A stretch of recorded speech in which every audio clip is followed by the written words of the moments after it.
Boa tarde, vou falar em português, se me permitem.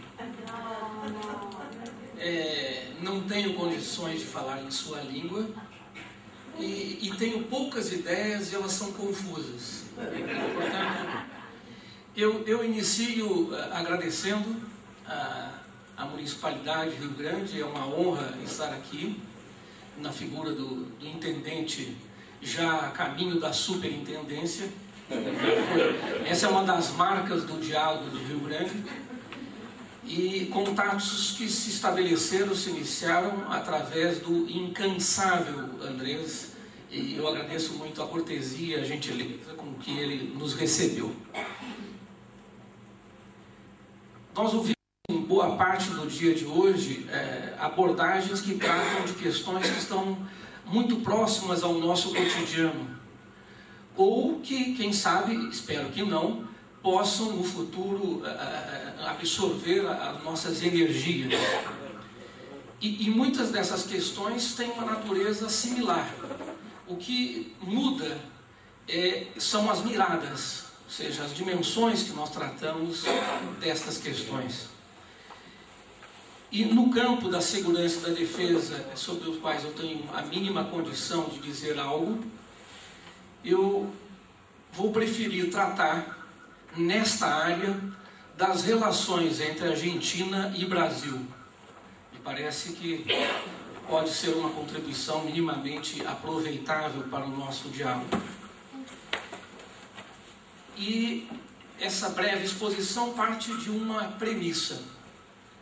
A premissa é de que a realidade não é um dado imutável, ou seja, que a realidade se constrói, ela se altera, ela muda, há um câmbio da realidade a partir de concepções e a partir de decisões que são tomadas. Porque se assim não fosse, embora seja uma observação até simples, sencilla, nós não teríamos muito o que fazer a não ser nos curvarmos a uma situação já estabelecida. E também vou tratar dessas relações tendo como um quadro mais amplo o lado perverso da globalização. Hoje foi nos apresentado os aspectos positivos e que existem, mas o lado perverso de uma globalização que nos impôs uma agenda em que o financeiro tem mais importância do que o político e do que o social. E junto a essa perspectiva, uma abordagem que nos leva a um modelo mental de entender que apenas uma certa visão de mundo é a visão correta. E há outras visões do mundo, inclusive aquelas desde o sul, desde a situação que estamos aqui. Como olhamos o mundo a partir de outras características, de outros perfis e de outras necessidades. E no campo da defesa e da segurança não é distinto, porque de maneira mais ampla ou predominante é sempre a perspectiva de que os estados, para produzirem a sua segurança, investem cada vez mais em recursos para uma busca de uma certa segurança, mas ao contrário produzem maior insegurança. E na perspectiva de que a paz é uma alternativa viável e concreta, e não uma idealização de um sonho efêmero, é que eu penso que esse eixo Brasil-Argentina, em uma das respostas a essa globalização, que são os esforços de integração regional, se articula como uma questão que merece um pouco da nossa atenção. Argentina e Brasil tiveram, durante um certo período, se não uma rivalidade direta, certamente uma concorrência em busca de estabelecer o equilíbrio de poder regional ou na construção de uma certa hegemonia. O auge, possivelmente, dessa situação ocorreu durante os períodos ditatoriais, na situação de Corpus e Itaipu. A partir daquele momento, e fundamentalmente após o período do término dos regimes autoritários, é que estabeleceram condições de ultrapassagem e superação dessa rivalidade para uma parceria cada vez mais ajustada. E eu gostaria de situar aqui duas grandes questões. Pontos que entendo que avançamos e são favoráveis, e outros pontos não tão favoráveis a essa articulação. Os primeiros aspectos, e é importante se ressaltar que na década de 1990, a Argentina, Brasil e Chile assinam o Tratado de Não Proliferação Nuclear. É uma questão importante e fundamental. Há quem entenda que no Brasil, inclusive, que tenha sido um erro, mas é um avanço significativo no sentido de garantir que a nossa região esteja livre de armas nucleares. E um pouco antes disso, em 1991, a parceria que se estabeleceu entre Argentina e Brasil, que é a Agência Brasileiro-Argentina de Contabilidade de Controle de Materiais Nucleares. É a primeira e única no mundo em que, numa área tão sensível como a nuclear, os dois países estabeleceram entre si uma transparência total, de controle mútuo, exatamente dos artefatos que poderiam, quem sabe, se transformar em artefatos nucleares. Então a ABAC é também uma conquista extremamente importante. E depois, num campo amplo, na busca da integração, desde o Mercosul até a Unasul, e como já citado, o próprio Conselho de Defesa sul-americano e a Zona de Paz, que também já foi tratada aqui. E o Conselho de Defesa sul-americano tem, entre outros objetivos, construir uma identidade em defesa.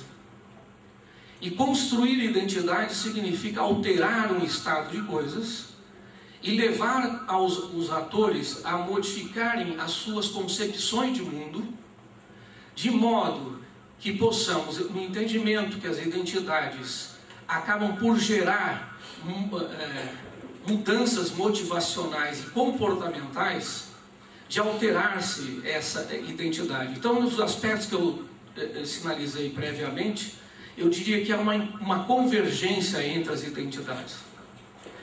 Entretanto,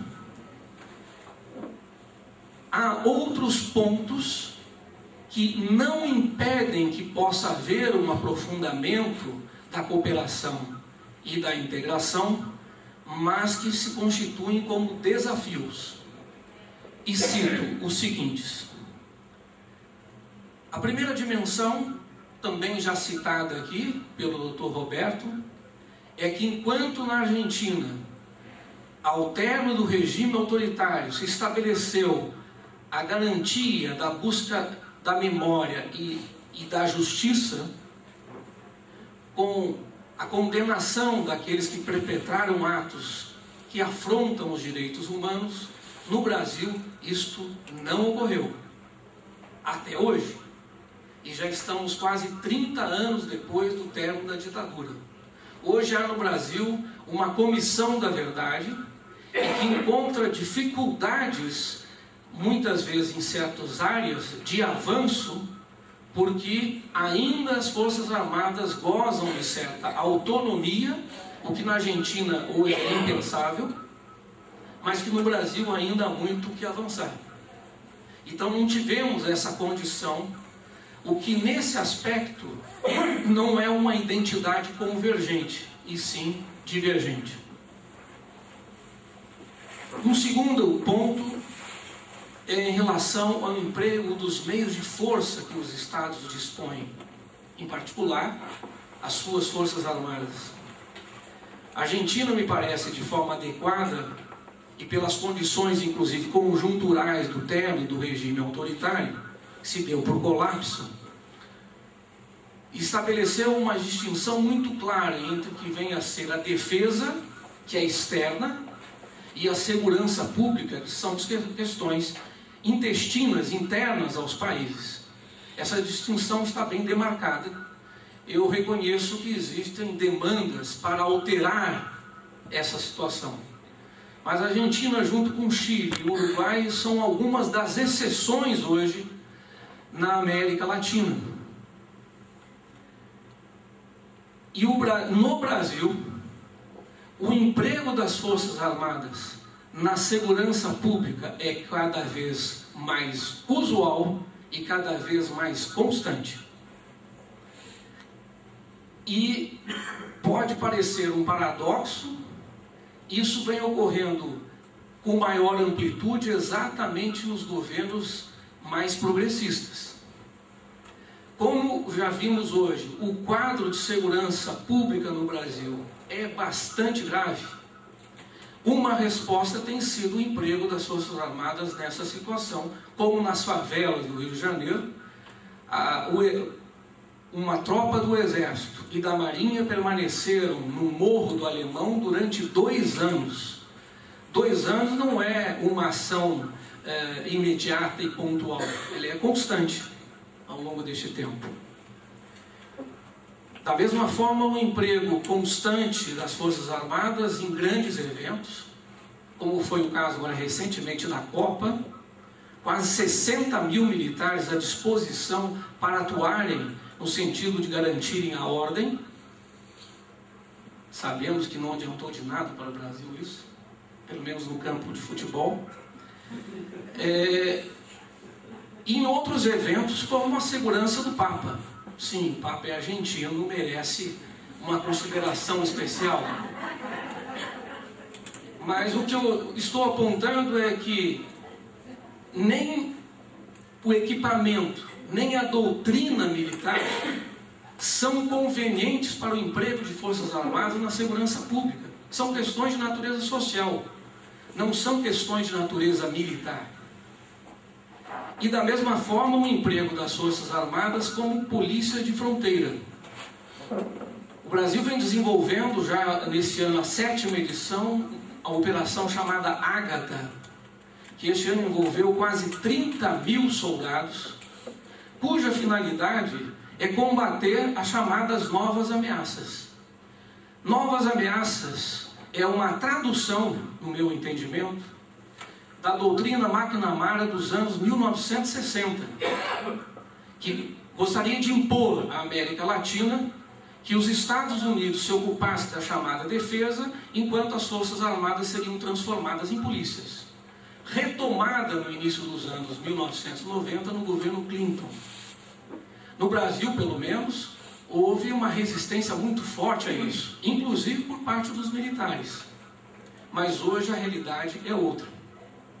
Então, essa dimensão do emprego dos meios de força é outra distinção significativa e que apontam para identidades divergentes entre Brasil e Argentina. E por fim, o que me parece ainda mais relevante é que naquela distinção que a Argentina fez entre defesa e segurança pública, eu arriscaria dizer aqui, ao lado de especialistas e de um membro do Ministério da Defesa da Argentina, que a Argentina transpõe parcialmente nas suas concepções, os seus documentos normativos de defesa, desde a Lei de Defensa de 1988 até o seu livro branco, transpõe para o regional parcela da sua defesa nacional. Diria, há uma aposta na Argentina que a integração regional amplia a sua própria defesa nacional. No caso brasileiro, isso, vou sugerir aqui, não ocorre. O Brasil tem estado à frente nos movimentos pela criação da UNAM, do Conselho de Defesa Sul-Americano, mas me parece que a aposta brasileira vai até a cooperação. Não há nenhum documento no Brasil que estipule, que leve como uma busca de efetiva integração, e são distintas a cooperação em defesa da integração em defesa. Então o Brasil, me parece, estabeleceu esses limites. Há várias razões para isso, inclusive com as pretensões mais globais que o Brasil carrega como a sua orientação para a defesa. E adicionaria, muitas vezes, embalada ou conduzida por uma excessiva euforia. Eufória? Uma euforia de que, enfim, chegou a vez do Brasil grande, uma grande potência. Entendo que isso é um erro, porque fragiliza as possibilidades da integração. É legítimo que se busque ocupar-se um espaço mais significativo, não é essa a questão. Mas desde que o processo de integração não sofra prejuízos a partir desta olhada para o mundo de uma outra perspectiva. O que não parece acontecer, e mesmo na atualidade. Ganhou, evidentemente, com a vinda do ministro Celso Amorim da chancelaria para o Ministério da Defesa, os documentos ganharam um pouco mais de dimensão, ou foram fortalecidos no sentido da integração. Mas não esqueçamos que toda essa perspectiva do chamado entorno estratégico do Atlântico Sul e chegando à própria África envolve vários outros interesses, inclusive de natureza comercial. Daí uma atuação significativa do Brasil em relação a alguns países da África, mas que carregam junto as grandes construtoras e que hoje, e não é de se estranhar, possuem fortes departamentos no campo da segurança e da defesa. Então, nesse sentido, os esforços que visam, por exemplo, uma indústria de defesa regional encontram aqui alguns desafios. Não quero insistir que não há impedimentos, mas a mim me parece, e eu tenho a irresponsabilidade do acadêmico, porque não tenho como formular e não decidir, não me cabe. Mas, olhando nessa perspectiva, há aí algumas dificuldades. É nesse sentido que, se nós observarmos essa questão em várias dimensões, como foi tratado hoje aqui inúmeras vezes na dimensão das localidades, é que nós podemos entender que outros atores podem agir e atuar neste campo. Particularmente, eu sou docente de uma universidade pública no estado de São Paulo e que tem um porte bastante razoável, possui 50 mil estudantes entre graduação e pós-graduação. Estou autorizado a apresentar ou sugerir possibilidades de cooperação mais efetivas entre Rio Grande e a nossa própria universidade, em vários campos, não exclusivamente no campo da defesa e da segurança internacional. Assim entendo porque os esforços, e compartilho inteiramente com o Dr. Roberto nessa perspectiva, estas questões, entre ela das Malvinas, são questões que dizem respeito a toda a América do Sul e não exclusivamente a Argentina. Nós temos ali bases militares, nós temos a reativação da 4ª Frota norte-americana e uma concepção, e que é importante que fiquemos atentos, de entender o Atlântico como um espaço único. E entendê-lo dessa forma significa que a organização do Tratado do Atlântico Norte, que é uma organização militar, quer entender o Atlântico como parte também da sua área de possessão. Não nos convém essa perspectiva, para que possamos efetivamente garantir que essa área seja livre de artefatos nucleares, de armas de destruição em massa, e que a partir dessa plataforma se construa uma região efetivamente de paz. E que, quem sabe, possamos, daqui a um certo tempo, hoje se fala então em Pampa Azul, no Brasil se fala em Amazônia Azul, mas ainda não se fala de uma Sul América Azul. Então nós estamos olhando essas questões ainda teimosamente numa perspectiva nacional, e não nas possibilidades que o regionalismo, sem excessivos idealismos, sem imaginar que a realidade irá cambiar muito rapidamente, mas possibilidades que se apresentam de uma modificação desse quadro em benefício de todos nós. Muito obrigado.